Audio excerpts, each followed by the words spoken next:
нашите преподаватели ще се опитаме да докажем, че науката и изкуството говорят на един език, което става дума за България.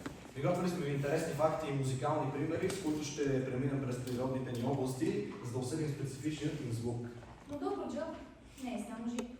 Тя е земя на вятъра, който неуморно върти лопатите на съвременните генератори, напомняйки за старите дървени мелници.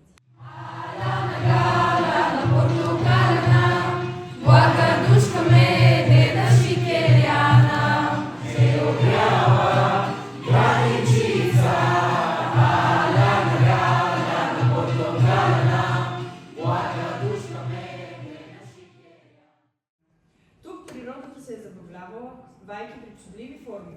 В западния край ни посрещат белогречишките скали, червени пясъчници, превърнати от ерозията в замъци, чудовища и светци.